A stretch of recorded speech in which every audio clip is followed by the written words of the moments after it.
37. Amém? Gênesis capítulo 37. O tema de ontem, do nosso vídeo, da videoconferência com as mulheres da igreja, Rede Mupri, Mulheres Proféticas Restauradas, o tema foi a inveja no âmbito espiritual. Agora, hoje nós vamos tratar a inveja no âmbito material. A inveja de coisas materiais, tá? Ontem também houve uma conotação de coisas materiais. Hoje também vai ter uma conotação de coisas espirituais. Mas essa divisão é muito importante para que você tenha total discernimento do que é inveja e de quais campos ela atua, que às vezes a gente acha, nem percebia que era inveja, tá bom? Gênesis capítulo 37. Vamos ler rapidinho. Diz assim: Jacó habitou na terra de Canaã, onde seu pai, Isaque, tinha vivido como estrangeiro. Esta, portanto, é a história da família de Jacó. Quando José, seu filho, tinha 17 anos, pastoreava os rebanhos de ovelhas e cabras com seus irmãos. Cooperava com os filhos de Bila e os filhos de Zilpa, mulheres de seu pai. Entretanto, José compartilhava com seu pai sobre a má fama de seus irmãos. Ele era a Lavínia da casa. A Lavínia da casa era o José. Israel amava mais a José. Israel e Jacó são as mesmas pessoas, tá? Israel e Jacó é a mesma pessoa. Israel amava mais a José do que a todos os seus outros filhos, porque ele era o filho da sua velhice, e mandou fazer-lhe uma túnica adornada. Seus irmãos perceberam, anotem aí na Bíblia, risquem na tua Bíblia, perceberam, versículo 4, a terceira palavra do versículo 4. Seus irmãos perceberam que o seu pai o amava mais do que a todos os seus outros filhos e odiaram-no, grifem, odiaram-no. Tornaram-se tão, Na versão King James você encontra a palavra o quê? Invejosos. Tornaram-se tão invejosos que não conseguiam mais lhe falar de maneira agradável. Amém? Amigável. Agradável ou amigável. Eu quero tratar com vocês hoje dos tipos de inveja material. Da matéria. Daquilo que a gente vê que o outro conquista e a gente fala assim, nossa, por que eu não consigo conquistar isso? Por que eu não tenho isso? Por que eu trabalho tanto e não tenho? Poxa vida, eu queria aquela casa, eu queria aquele sapato, eu queria ter um carro. Ficamos entristecidos e até chegamos a negociar dízimos e ofertas por conta daquilo que nós queremos conquistar. E um dos dízimos que é mais negociado é o dízimo do seu tempo. Deixamos de servir a Deus com o nosso tempo para nos dividir em tarefas, em funções que nós acreditamos que vão nos levar para realizar aquilo que a nossa carne deseja, gente. A Bíblia diz assim, não junteis tesouros na terra. Será que vocês entendem o que isso quer dizer? Não junteis tesouros na terra, não junteis. A gente vai lá e junta. E eu fico impressionada. Fico impressionada com a noiva. Não junteis tesouro na terra. A gente vai lá e junta. E o problema não é juntar, não é você ganhar, não é você trabalhar e sobrar e comprar. É você negociar o seu tempo com Deus para juntar. É isso que não entra na minha cabeça.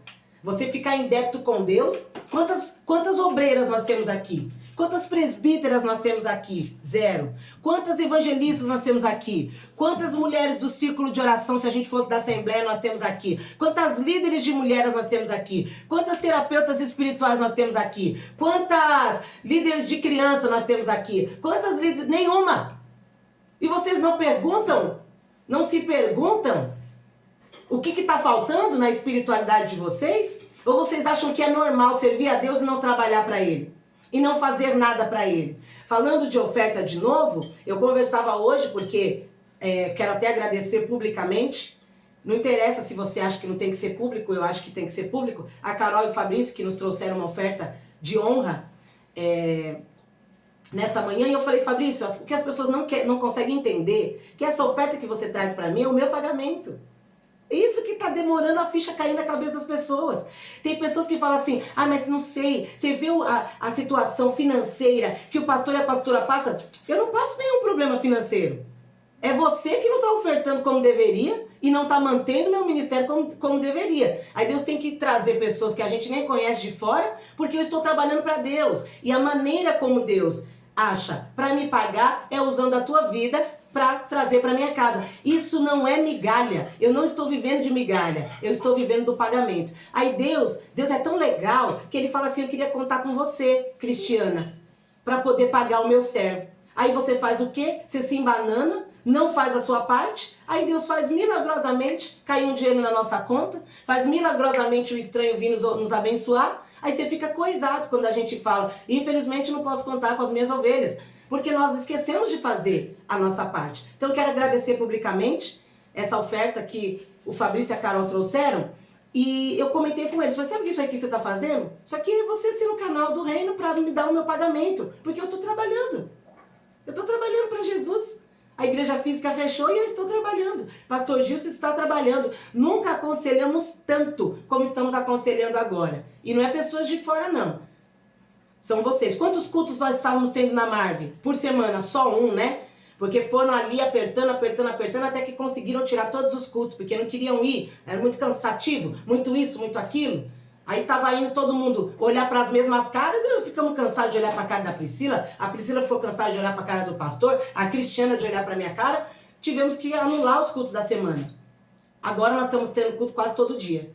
Então eu estou trabalhando e Deus está me pagando. Então, é isso que nós precisamos entender. Muitas vezes, nós esquecemos que Deus nos usa na vida de alguém como canal para abençoar a vida daquela pessoa. E nós ficamos questionando na vida daquela pessoa o porquê que aquela pessoa vive daquele jeito, o porquê que ela vive assim, e ao invés de sermos canal de Deus para a vida dela, acabamos sendo maldição. E este é um caminho para a inveja. Porque quando Deus começar a abençoar essa pessoa, elevar o nível desta pessoa, porque ele vai fazer isso, aí ao invés de nós falarmos assim, olha que bom, eu não contribuí muito não, mas Deus foi fiel na vida dele, a gente fala assim, como que fulano chegou nessa condição? Eu acho bem que fulano falou, acho que o pastor estava usando os dízimos. Você viu que aquela oferta que entrou na igreja, de não sei quantos R$1.000, logo em seguida o pastor apareceu com o carro, e às vezes o pastor ganhou o carro. Mas a gente fica tão iludido dentro da nossa concha e do nosso erro em não ofertar que a gente não percebe. Então, eu quero falar para você que a maneira como muitas vezes alguém é tratado no mundo material, por Deus ou por outra pessoa, ela reflete naquilo que já está dentro de nós. Então, os dois tipos, ou as duas causas que fizeram com que os irmãos de José invejassem ele. Anota aí. A primeira é o tratamento diferenciado. Anota aí.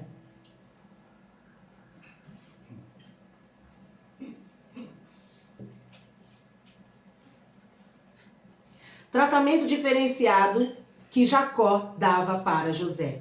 E nós acabamos de ler aqui no capítulo 37. Primeiro, o texto diz que José, ele levava comida para os seus irmãos, quando seus irmãos estavam trabalhando, e ele voltava trazendo o relatório. A Lavínia da casa trazia todo o relatório, e é claro que Jacó, quando os filhos chegavam, chamava a atenção deles por aquilo que José tinha falado. Então eles sabiam que José era o dedo duro, que José falava deles coisas que eles não queriam que o seu pai ficasse sabendo. Mas o fato de José escolher ele como confidente já era um tratamento diferenciado, e eles sabiam disso. E aí nós vamos passar para a segunda parte, que é a túnica.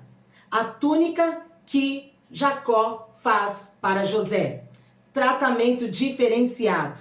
Às vezes, o tipo de amor que alguém recebe ou dá causa uma inveja.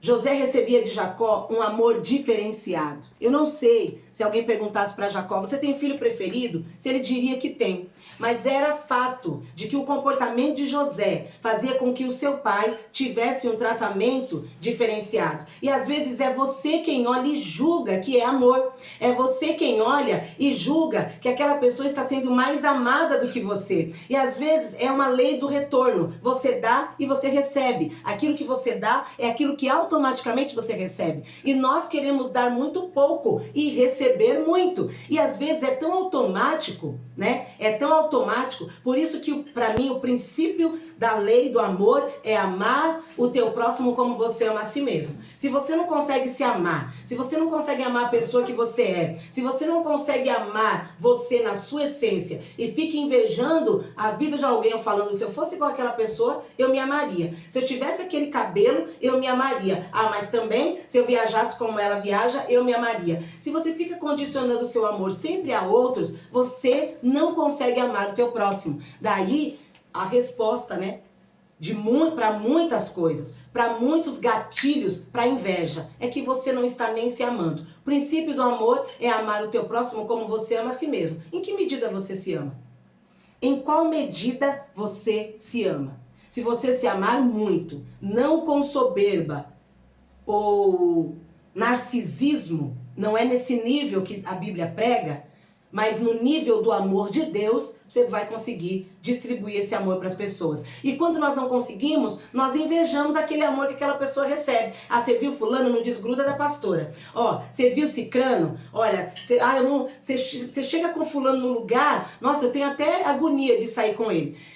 Uma vez uma pessoa falou isso pra mim. Nossa, eu tenho agonia de andar com você na rua, porque você conhece todo mundo.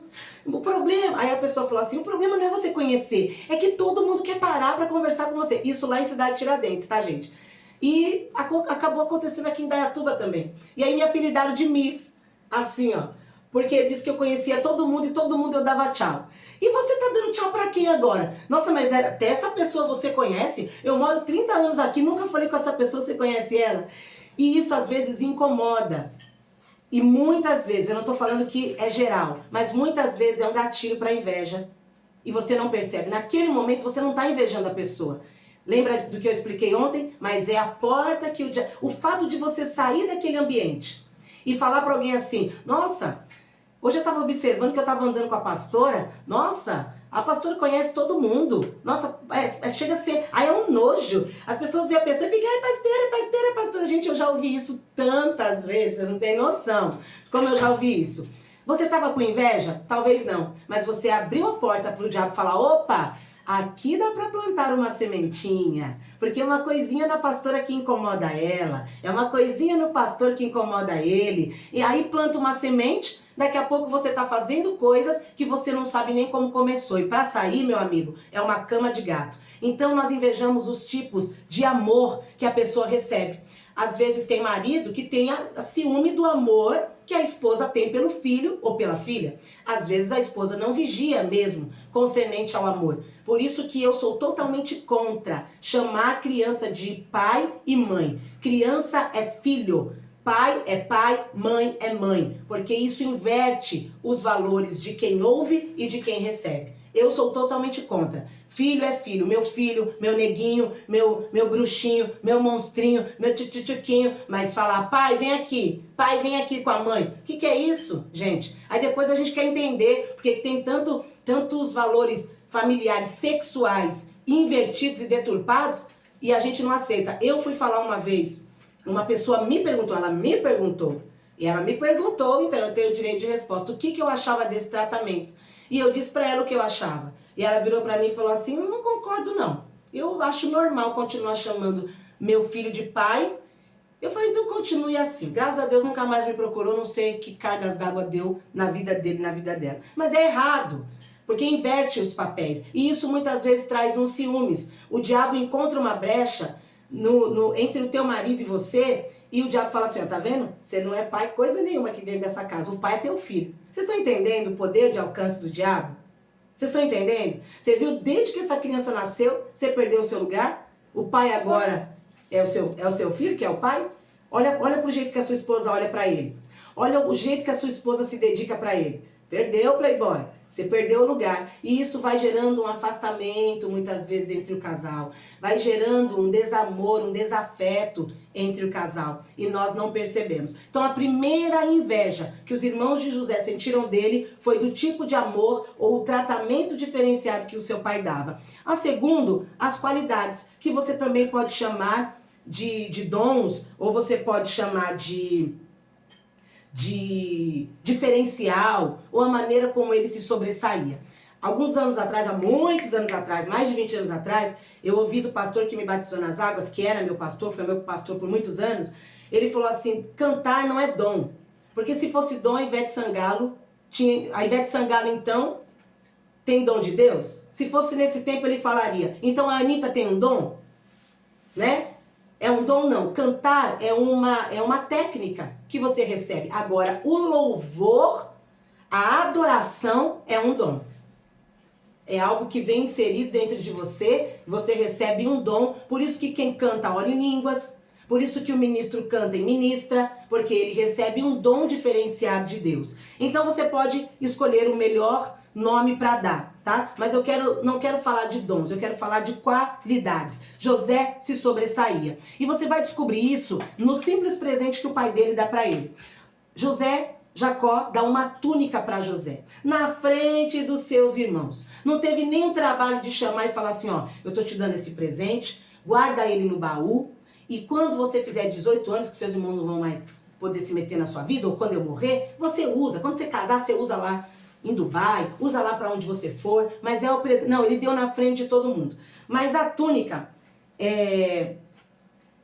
ela era a mesma coisa, que você hastear uma bandeira no teu quintal e dizer assim, a pessoa que recebeu esse presente, ele é diferenciado, ele é melhor. Naquela época, a túnica representava favoritismo e representava também, olha que interessante, um significado político. Quando alguns políticos da época recebiam túnicas como aquela de cores diferenciadas, isso conotava um significado político. E quando quando Jacó entrega a túnica para José na presença dos seus irmãos, o que ele está dizendo? Esse cara aqui vai governar sobre vocês. Vocês estão entendendo? Você ficaria bem com isso? Você ficaria. Mas o coração de um invejoso saberia lidar com isso? Pois todos os irmãos de Jacó não souberam lidar com essa informação. Quando todos os irmãos de José, quando Jacó deixa claro para a família, ó, quem vai se sobressair é esse aqui. Esse daqui tem a unção de governo. Tudo que ele fizer sempre vai estar mais alto, no nível mais alto que vocês fizerem. É como se passar a própria sucessão de autoridade da casa para José, o filho mais jovem. Os seus irmãos que tinham inveja, permitiram que aquela inveja descesse para o seu coração. E começaram então a perseguir José.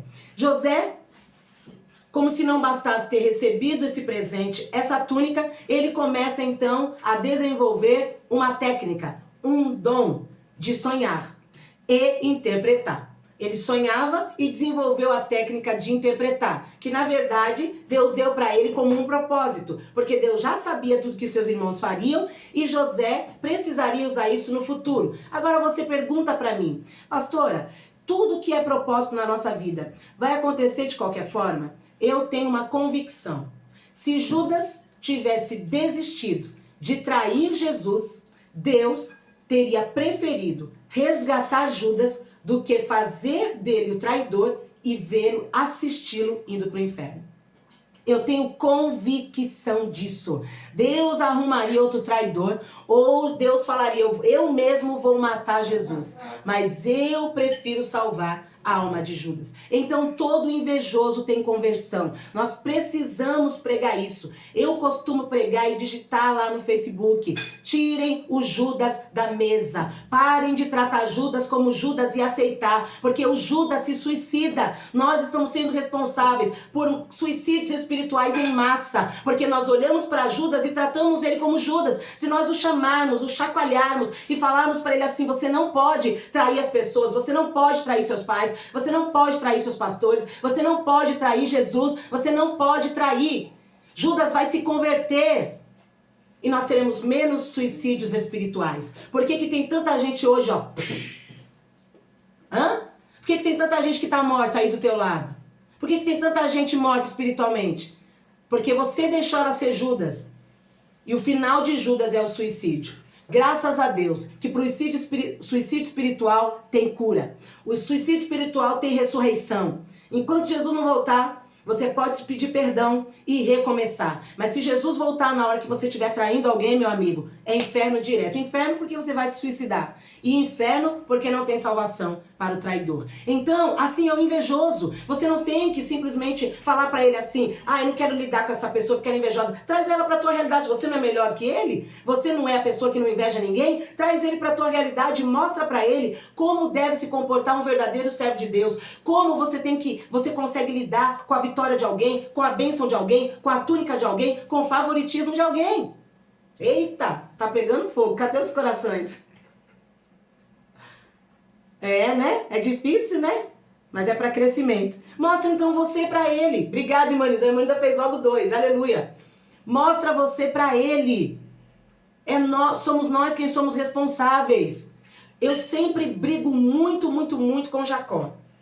Muito. Primeiro porque quando Jacó recebe a túnica manchada de sangue de bode, Jacó sabia que era um sangue de bode, mas ele não se posicionou. Segundo, porque ele sabia que tudo aquilo que ele estava fazendo era propósito, irmão, mas ele poderia ter sido cumprido de uma forma diferente. Eu tenho certeza que Deus colocaria José como governador do Egito de outra forma. Ele faria o faraó sonhar do mesmo jeito, a notícia correr até faraó de que lá na vizinhança, em uma província, tinha um interpretador de sonhos. Poderia. Então eu fico muito bravo, eu não consigo discernir Jacó, ou consigo discerni-lo de uma forma pejorativa. Um homem que não se posicionou. Por isso que eu estou falando, a inveja requer um grande posicionamento. Por isso que eu estou me posicionando, amém? Porque eu não vou chegar no céu devendo nada para Jesus. Recebemos testemunhos tremendos de pessoas que não são crentes, que assistiram o vídeo e falaram: eu nunca vi por esta ótica. Eu nunca tinha entendido por esta ótica. Glórias a Deus. Amém? Coisas materiais que visualizamos. A túnica. O versículo 4 diz: seus irmãos perceberam, tiveram percepção, tiveram a malícia. Irmãos, muitas vezes a inveja, ela se manifesta pela porta da malícia. Sabe aquela expressão, a maldade está nos olhos de quem vê? Quem já ouviu essa expressão? A maldade está nos olhos de quem vê. Você viu uma situação e teve maldade no seu coração naquilo que você viu. Nós já tivemos invejas de oferta. Sim ou não? Vocês que são mais velhos. Nós já tivemos pessoas que teve inveja de nos ver receber oferta, de ver aquela pessoa ofertar e não ela. Gente, o negócio é grave. A pessoa ficou com inveja. Eu queria estar ofertando essa oferta. Eu estar ofertando esse valor. Nós temos que aprender a lidar. Então a malícia está muitas vezes nos olhos de quem vê, no coração de quem vê. Você maliciou aquele presente, você maliciou aquela vitória, quando você falou assim: ah, sei não, promoção, aí já fala logo, né? Mas fulano trabalha com ele e fulano falou que não é nada disso que ele aparece aqui não. Ai, irmão, pelo amor de Deus. E aí? Todas as empresas que eu trabalhei, eu fui promovida, entrava na linha de produção, 3 empresas, entrava na linha de produção e subia para o setor administrativo. A primeira empresa que eu trabalhei, a gerente financeira falou, olhou, fez assim, eu falei: o que foi? Tá com dor? Ela falou: não, eu tô esperando, agora só falta você sentar na minha cadeira, né? Você começou na produção, você foi para a recepção, passou pela RH, foi ser auxiliar administrativo e hoje você é assistente financeiro e você faz relatórios melhor do que eu. E eu tenho que tomar cuidado, porque o meu marido, que era o gerente, o diretor financeiro, já falou lá em casa que ele quer promover você a gerente financeiro. E aí, eu não dormi com o meu patrão, mas só a segunda empresa que eu trabalhei, que eu entrei na linha de produção, depois eu fui convidada para trabalhar no setor comercial. Uma das meninas da produção sofreu um acidente, eu já contei esse acidente para vocês. E eu fui no hospital.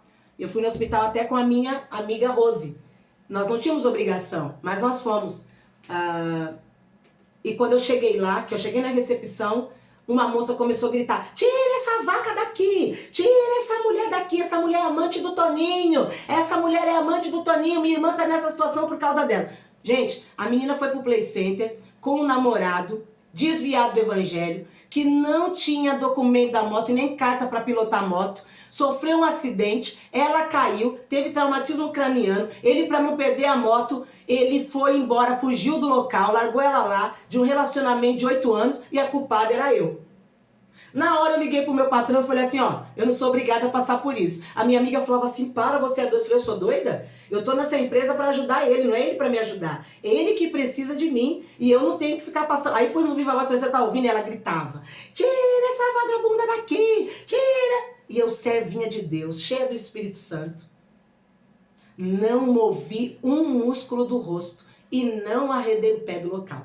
Daqui a pouco, chegou um monte de policial armado com fuzil. Os anjos do Senhor acampam-se ao redor dos que o temem e os livram. E para um camburão na porta do hospital e desce os caras com fuzil. Eu olhei, a Rose olhou, a gente ficou com medo. E essa mulher vai andando para trás. Essa mulher vai andando para trás. Essa mulher vai andando para trás. E ó, pernas para o que te quer. Gente, era um preso que estava sendo transferido para aquele hospital. E aquela mulher achou que aquela polícia estava indo prender ela porque ela estava fazendo escândalo. Você está entendendo o grau de governo e de elevação que Deus te dá? Sabe? Você está entendendo as experiências que eu passei por Deus, por não negociar minha fé, por não negociar minha dignidade, como foi pregado ontem? Deus te honra. Nunca mais na minha vida. Passaram-se acho que 3 meses, a moça voltou a trabalhar, não conseguia olhar na minha cara e voltou com sequelas, ela voltou com o rosto torto, nunca conseguiu olhar na minha cara. Eu desci, a cumprimentei, falei com ela, ela falou assim, de cabeça baixa, eu soube que foi você e o Gilson que me acharam, porque ele abandonou ela no local, ninguém sabia o hospital onde ela estava. Eu falei com o diretor do Corpo de Bombeiros da cidade de São Paulo, não era do bairro, da cidade. Eu peguei o telefone e liguei na central e falei, eu quero falar com o gerente, o diretor,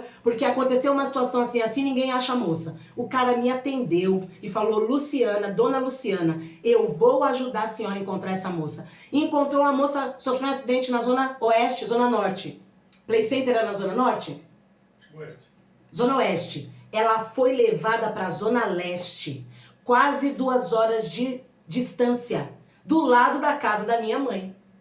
Quem estava mais perto, porque eu trabalhava no centro, eu trabalhava a 2 horas também do local, o Gilson, pastor Gilson. Pastor Gilson chega lá, faz um apelo para a menina, o médico falou assim, ela tem poucas horas de vida. Pastor Gilson viu um demônio com uma foice na beirada da cama dela, e ele pegou, olhou pra ela, você tá me ouvindo? Você quer voltar pra Jesus? A sogra dela, dirigente do círculo de oração, falou assim, não, pastor, a gente faz o apelo depois. Ele, não, tô falando com a senhora, estou falando com ela. Quer voltar pra Jesus hoje? Ela falou, quero. Quando ele começou a fazer o apelo, o espírito da morte saiu da beirada da cama e o ouvido dela começou a sangrar. Começou a soltar uma água preta. Chamou os enfermeiros, fez o exame e o médico falou assim, ela já estava dada como morta. Eu não sei o que o Senhor fez, só que essa moça vai sobreviver. E ela provavelmente não vai ter sequelas. Você pode dar um glória a Deus? Aleluias. Não se preocupa não, que você não chegou ainda em níveis que aos olhos das pessoas é o melhor de Deus para a tua vida. O importante é que quando você chegar no céu, você vai ter qualificações suficientes para entrar, porque a inveja, o diz que me disse, as carnalidades da terra não foram suficientes para te convencer e te afastar dos propósitos de Deus. Amém? Então, eles tiveram a percepção. E mesmo que eu vivi essa acusação, depois as pessoas na empresa falavam comigo andando em ovos. Porque eu era a queridinha do papai. Ficou evidente que eu era a menina dos olhos de Deus. Ficaram com medo de eu processar a empresa. Aí todos os funcionários foram chamados, menos eu. E a conversa foi, se a gente for processado, todos vocês vão perder o emprego. Então a gente tem que tratar a Luciana aqui agora. Vocês acreditam que eu passei por isso? A gente tem que tratar ela aqui, ó. Aí eu engravidei do Isaac. Nossa, gente. Olha, eu ia trabalhar até com essa blusa, lembrei agora que eu comprei essa blusa naquela época. Eu ganhei da Rose, na verdade. Ah, gente, eu ganhava danoninho, eu ganhava pão, eu era a única da empresa que tinha café diferenciado.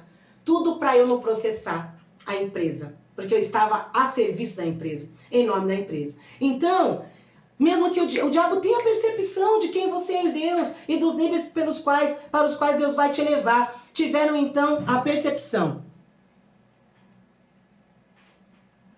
E lá no versículo que nós lemos, no capítulo 37, versículo 4, vai dizer assim, ó: não conseguiram mais conviver com José pacificamente. Eu quero que você anote aí, ó. Pacificamente vem da seguinte tradução: manter alguém seguro ou manter em segurança.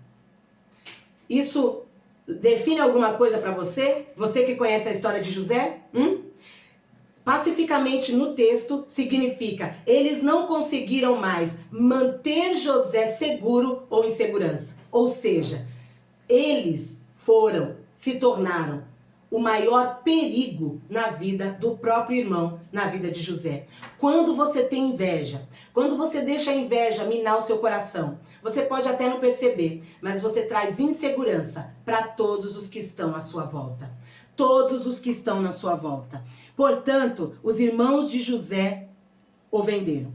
A inveja das qualidades, das características e das habilidades foram desenvolvidas porque José, como eu falei, sonhava. Mas não eram qualquer sonho, eram sonhos de realizações pessoais. Por isso que eu falei que esse contexto é da inveja material. Ele sonhava com coisas materiais. Os sonhos de José não eram para coisas espirituais. A decisão dos seus irmãos de vendê-lo é que tornou aquilo um propósito espiritual. Mas ele sonhava com coisas que iam elevá-lo no nível profissional, por exemplo. Ele ia ser profissionalizado, ia ter um cargo melhor do que os seus irmãos, ia ser um médico, um otorrinolaringologista, um ginecologista, um advogado, um juiz de direito, presidente da república, coisas materiais. Mas a inveja dos seus irmãos acabaram empurrando José para o seu destino profético. Porque você precisa entender, anota isso. Suas conquistas, anota. Suas conquistas materiais. Sempre. Anota sempre e faz um círculo bem grande na palavra sempre. Suas conquistas materiais sempre vão estar, quer queira, quer não queira, como diz o pastor Gilson, atreladas, ligadas, aliançadas, propositadas nos propósitos divinos, nos propósitos de Deus. Ok? Você quer conquistar? Você quer ter? Mas você não tem pra você. Tudo que Deus te deu até hoje, Ele te deu para você dividir para o reino.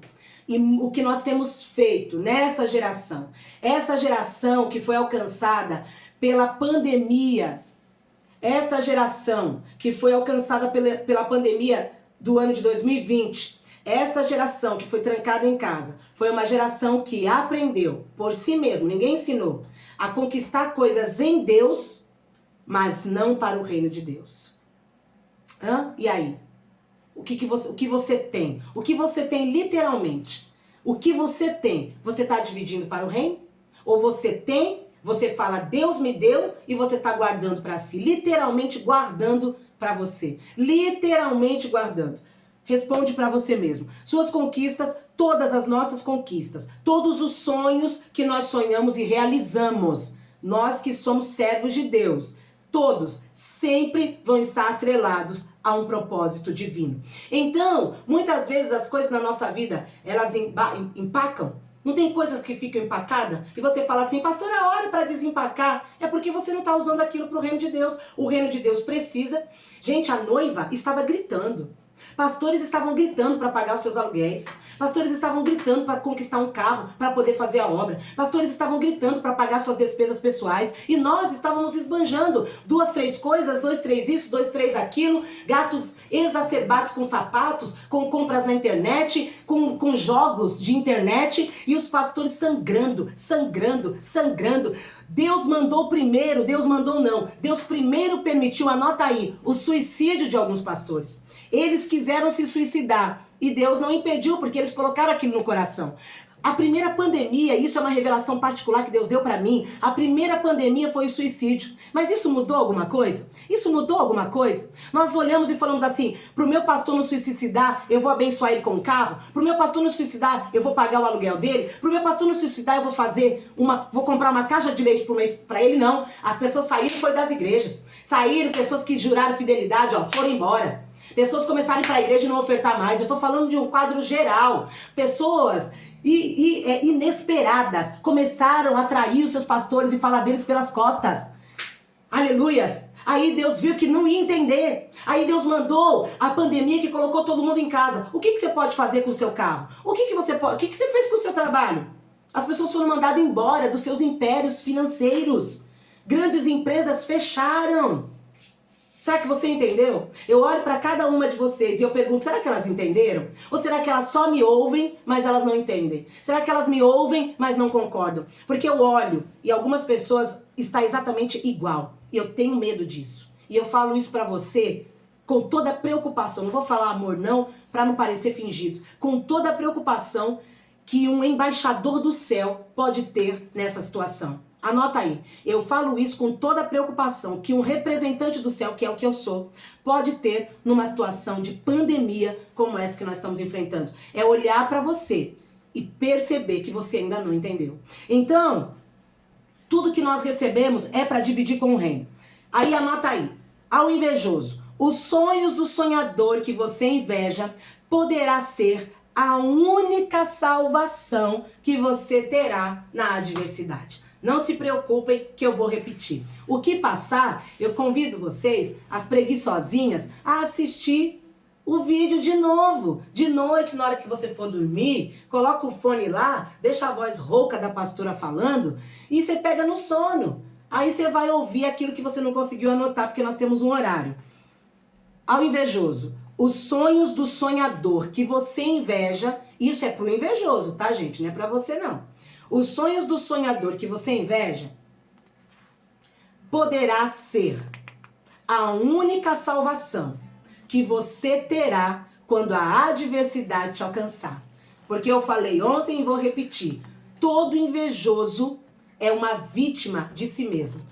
Tudo que é ruim, na verdade, se volta contra o invejoso e não contra o invejado. Amém? Quais as consequências da inveja dos irmãos de José para com José? Qual é a consequência? José é vendido. José merecia ser vendido. José merecia ter sido traído por aqueles em quem ele confiava. Ele merecia ter sido traído por aqueles em quem ele confiava. Não merecia. Por isso que eu estou tratando você, ovelha do meu pasto.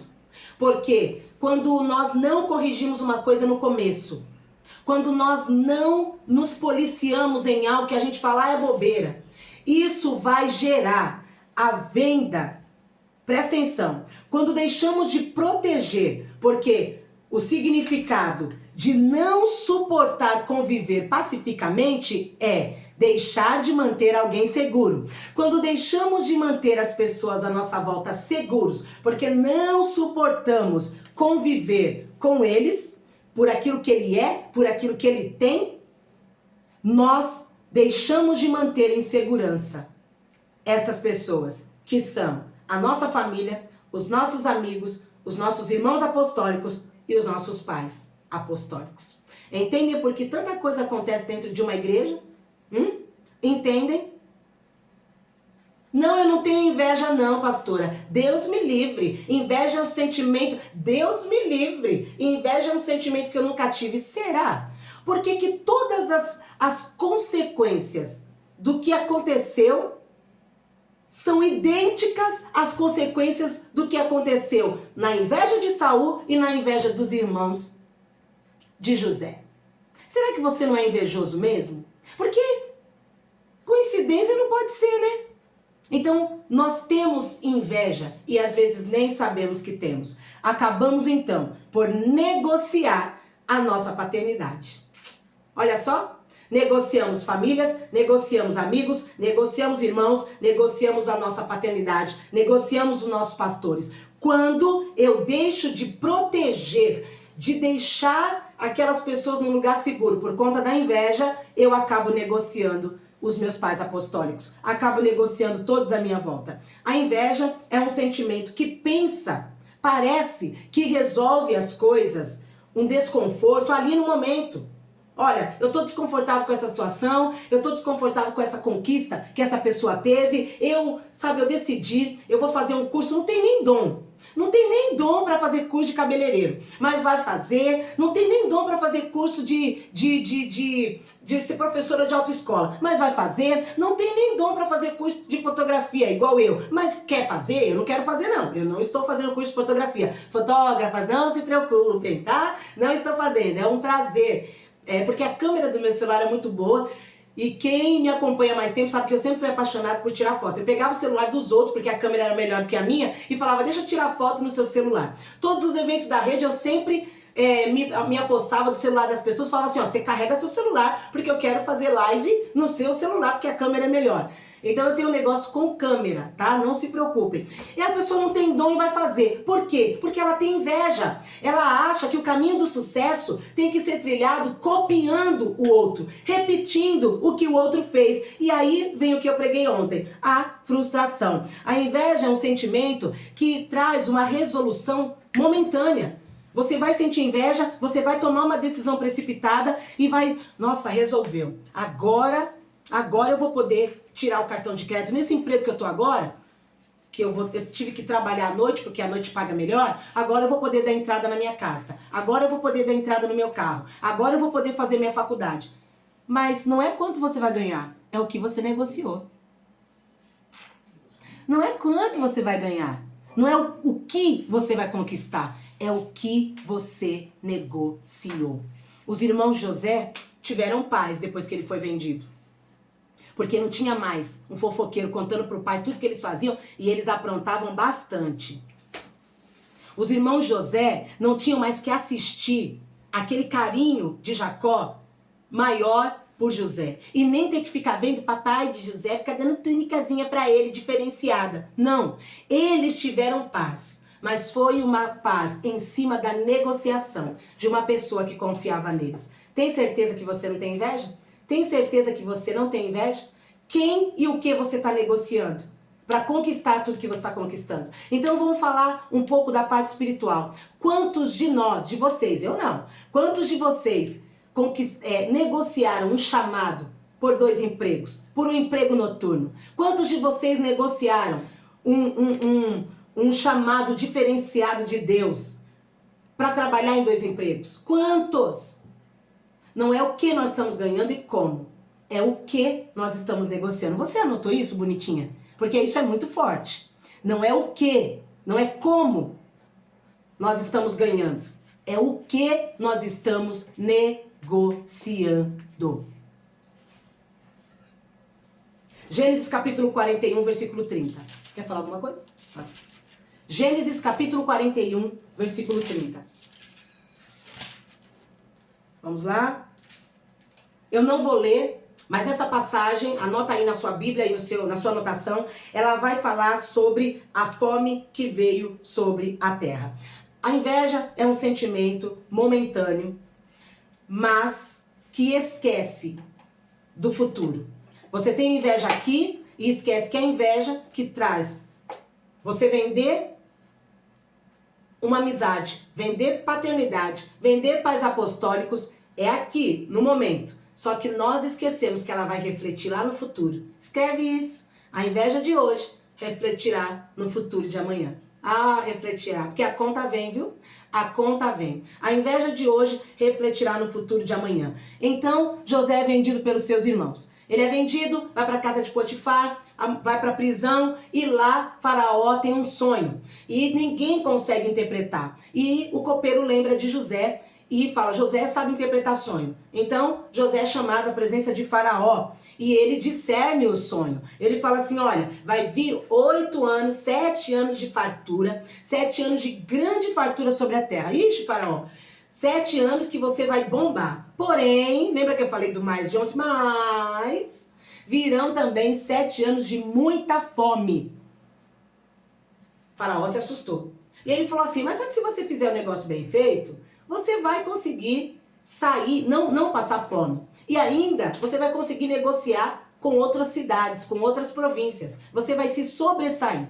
Na hora da crise, você vai se sobressair. Então eu quero falar pra você, cuidado com quem você vende, cuidado com quem você negocia. Porque esta pessoa que você tá vendendo, negociando hoje, é justamente aquela que você vai precisar amanhã. E cá entre nós, né, gente? É difícil ter que olhar no olho de alguém que a gente traiu, olhar no olho de alguém que a gente vendeu e falar assim, você pode me ajudar?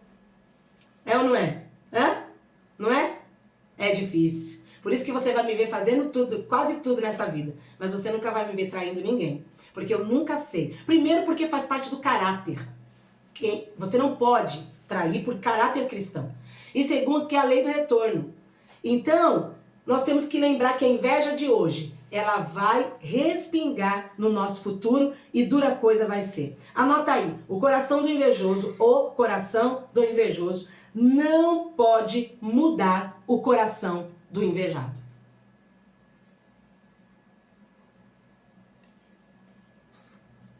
O coração do invejoso não pode mudar o coração do invejado.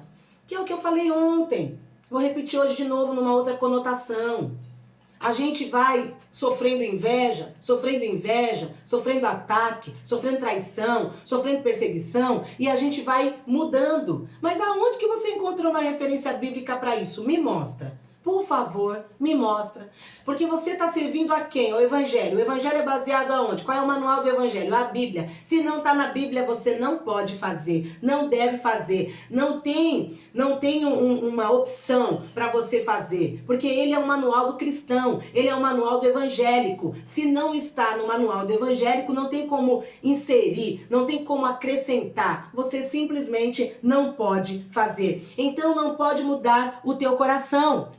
Você tem que continuar abençoando os que chegarem. Você tem que continuar ofertando o que você tem de melhor na vida dos que chegarem. Você tem que continuar discipulando quem chegar e dizer, eu acredito que você vai ser melhor que eu. Se ele não for, é problema teu. A fila anda, vem o próximo. Eu acredito que você será maior do que eu. Também não foi.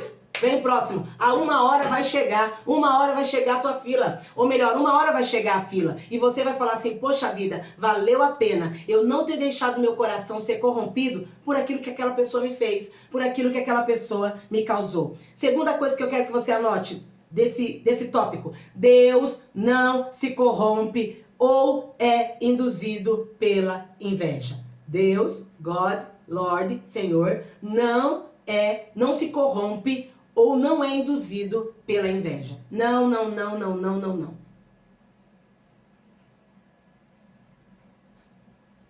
E a nota terceira. Junto com essa daí, você coloca um traço, uma flecha. Coloca uma flecha para frente dizendo, a inveja de Saul e dos irmãos de José não mudaram o destino profético de Davi e de José. A inveja de Saul e dos irmãos de José não mudaram o destino profético que Deus havia escrito para Davi e para José. Amém? Não devemos deixar o nosso coração se corromper. E segundo, acredite nisso. Deus não se corrompe ou não é induzido pela inveja. A inveja do outro não vai impedir a tua bênção. A inveja do outro não pode ter poder de roubar os teus sonhos. A inveja do outro não pode ter poder de te paralisar. Como mulheres de Deus, mulheres apostólicas, chefes de uma família, mulheres de governo, de empresas, de profissionalismo, mulheres influentes, nós temos que saber e pregar isso. Anota aí, mulheres apostólicas precisam parar. Stop. Mulheres e homens, porque ontem nós tivemos homens que assistiram o nosso vídeo depois e foram muito abençoados e vão ser com esse vídeo também. Tem que parar com esse negócio de mal olhado. tem que parar. Ah, eu tô com mal olhado. Passou por benzimento. Recentemente, eu ouvi uma cristã dizer: ah, eu tenho que levar o menino para benzer. Gente, eu fiz até o sinal da cruz. Eu fiquei tão assustada de ouvir isso de uma crente que eu fiz o sinal da cruz. O negócio não tá fácil não, no evangelho não. Eu tenho que levar o menino para benzer. Só que nenhuma de vocês fazem isso. O cristão hoje, aquele que pratica mesmo o cristianismo, o evangelho, não trabalha com benzimento. Mas sabe onde está o erro? Onde está a brecha? É você lembrar do que a sua avó falava. É você lembrar do que a sua avó fazia. Ah, eu lembro que minha avó, quando fulano ficava assim, ela benzia.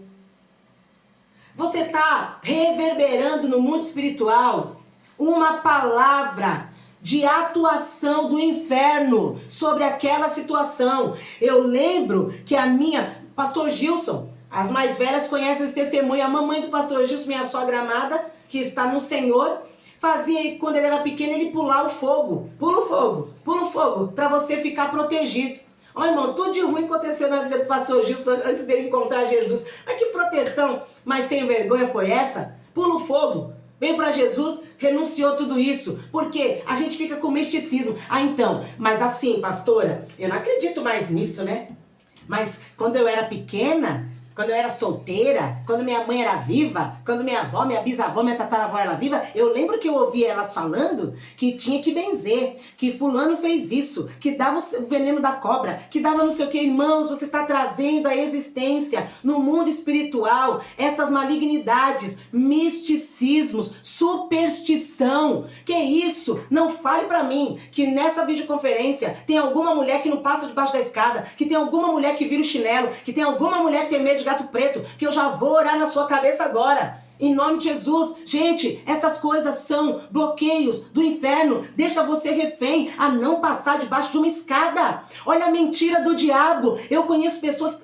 Teve uma atriz, isso tá no YouTube. Eu não sei se tá no YouTube, porque na minha época era Orkut e Google. Luciana Vendramini. Ela ficou 3 ou 7 dias sentadas numa calçada, porque pela síndrome do pânico, ela não conseguia passar debaixo de fios de alta tensão. Uma jovem linda, quem é da minha idade acompanhou a evolução profissional dessa moça como atriz. Ela era fisicamente linda, até hoje é, e uma atriz maravilhosa. Ela era aquele sex symbol, né? Símbolo sexual daquela época para os homens, para algumas mulheres também.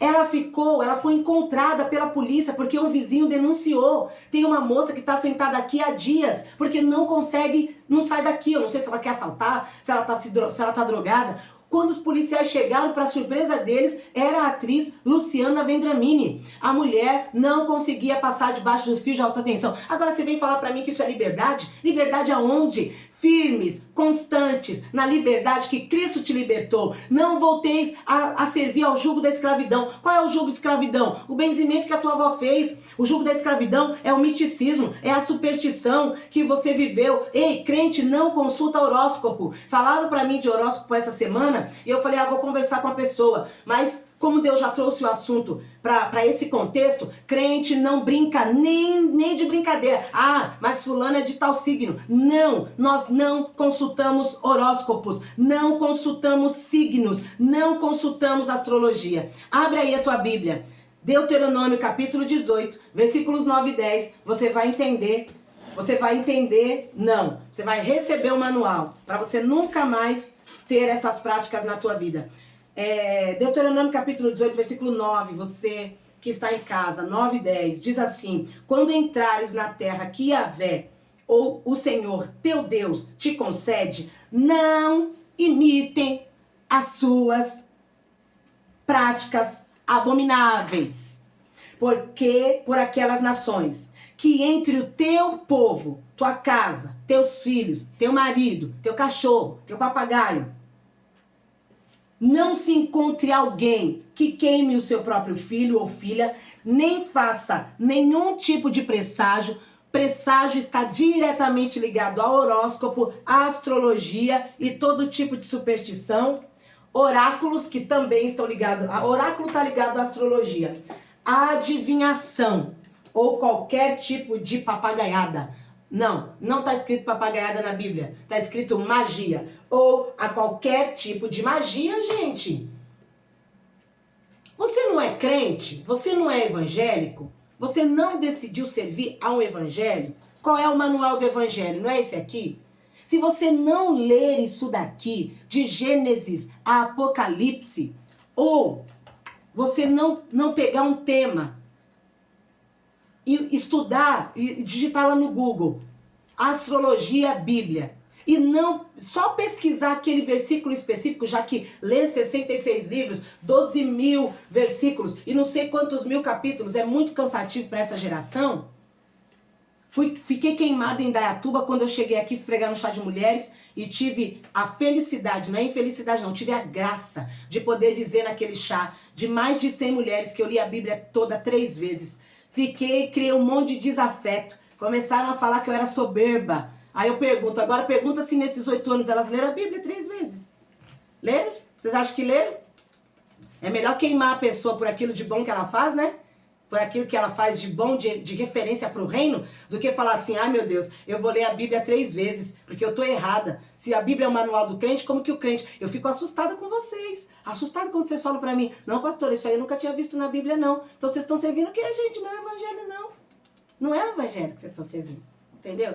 Eu quero trazer vocês para servir o evangelho, de verdade. Porque se Jesus voltar e você não souber por que você está subindo, se você não tiver cumprido todo o manual, você não vai entrar no céu, não vai entrar no céu. Não existe, eu sinto que eu vou ser salvo. Não existe. A salvação é uma conquista, não é um sentimento. E se você não conquista a salvação aqui, nesses parâmetros, se você não vive conforme esta palavra, você não vai entrar no céu. Amém? Eu vou tomar uma água, nós vamos pular o vídeo pro 2, vai desligar, já chegou uma mensagem ali. Pode fazer o vídeo 3, por favor. Hoje é 2, mas de amanhã vai ser o 3. Já vai desligar, não vai? Em 4 minutos.